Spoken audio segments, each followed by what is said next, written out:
A Fantasy T2011 of Indian greats who never played Test cricket. Let us take things a bit differently by going farther back in time. Let us restrict the pool to Indian cricketers who have represented India only in Test cricket. Nothing more, nothing less. Who would be married then?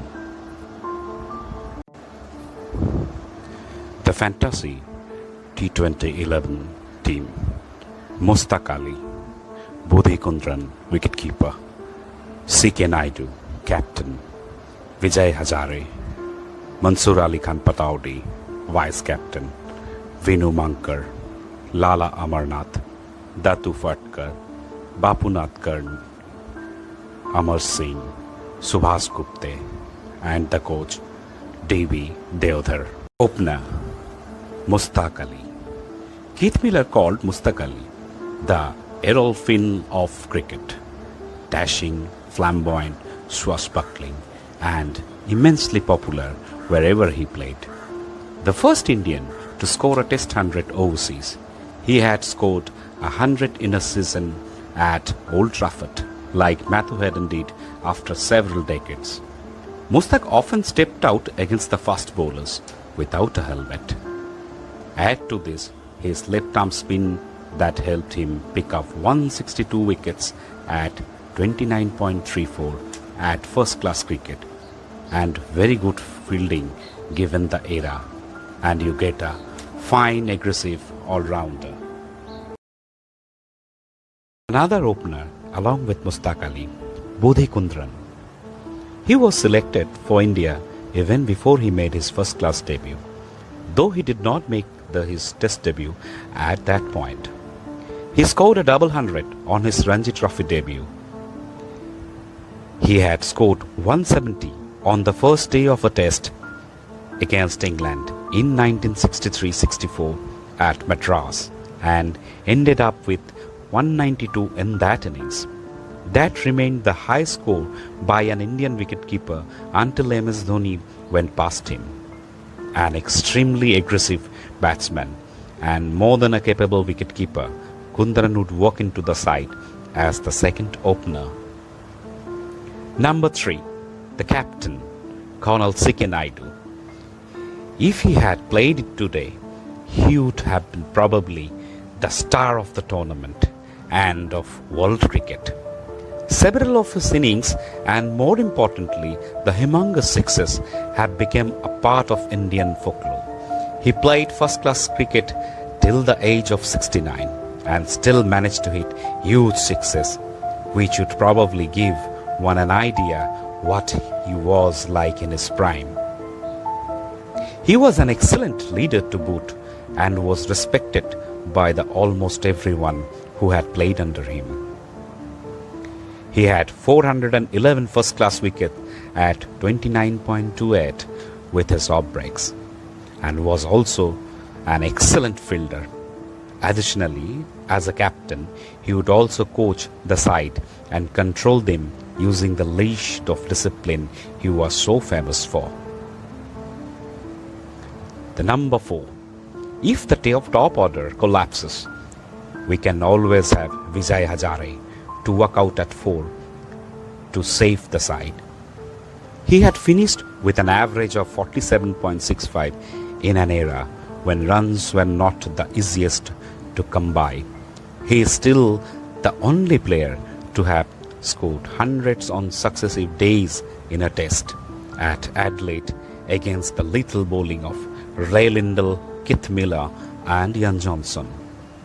If that is a proof of his resilience, the speed at which he could accumulate runs is perhaps demonstrated by the fact that he had scored 309 out of a total of 387 in the Bombay Pantagula final of 1943-44. He also had 595 first-class wickets at 24.61, and that had Don Bradman bowled twice in Tests. At number 5, we will have the flamboyant Pataudi. His number perhaps do not reflect the bravado with which he used to bat. Never hesitant to loft the ball, he was a risk taker and often played breakneck cameos to change the complexion of the match. Pataudi also was an excellent fielder. Many a single has been denied by the opposition batsman as he swooped down on the ball with the swiftness of a cobra. He would have to relinquish the captaincy to Naidu, though no one gets to lead Naidu. Vizzy had tried, and we all know what had happened to him. At number 6. Before Kapil Dev, he appeared on the scene. Venu Mankad was the greatest cricketer in the history of the country.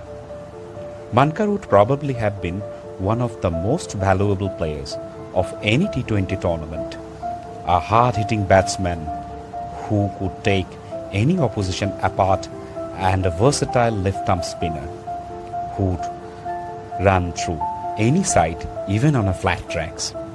Mankad would have been an asset to any side and would have been good enough to play even he was proficient in only one of the two departments of the game.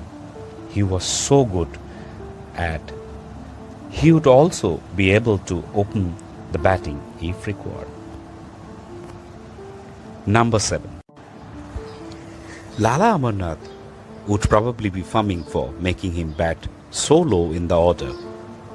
But I guess his real value would be in the final over of the match, when the batsman would be expected to take any bowling attack to the cleaners. Lala Amarnath also brought an aggressive attitude to the Indian side and could liven up any side with his aggressive batting. He was quality medium pacer as well, picking up 463 first-class wickets at 22.98 and was not a bad wicket-keeper as well. At number 8, we have still not selected an opening bowler, and Datu Fatkar should be one of the first choices. An accurate bowler who could bowl at a nippy pace and often generated movement both in air and off the pitch. The tall and handsome Fatkar was one of the fast pin-up boys of Indian cricket. He was also a very aggressive batsman, and his batting surprisingly went up a notch when he played quality oppositions, especially first bowlers. Number 9. Nadkarni averaged 29.07 with the ball at test level, the third best by an Indian with over 50 wickets. However, his greatest USP was his economy rate of 1.67, second best in the world. He would undoubtedly have been an asset of any side, strangling batsman in his quota of 4 overs. His 32 overs, 27 maiden, 5 for none is a part of cricket folklore, and his stubborn batting had earned him 2,880 runs in first-class cricket at 40.36 with 14 hundreds and a high score of 283 not out.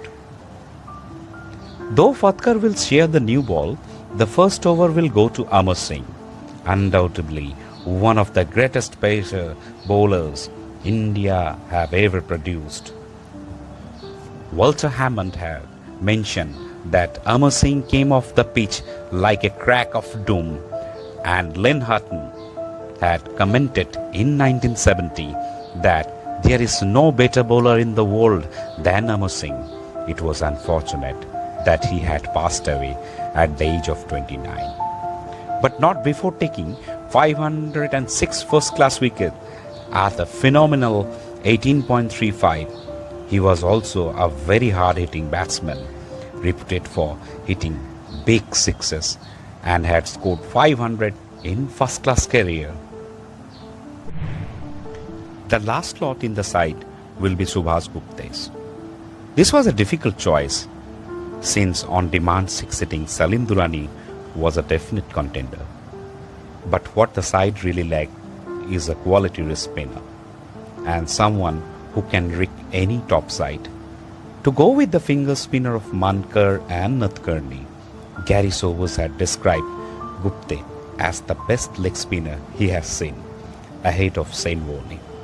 Gupta had 149 wickets at an average 29.55 in Test cricket and would have probably averaged less than 25 he had the close-in fielders of the early 1970s that the famed quarter was fortunate to have.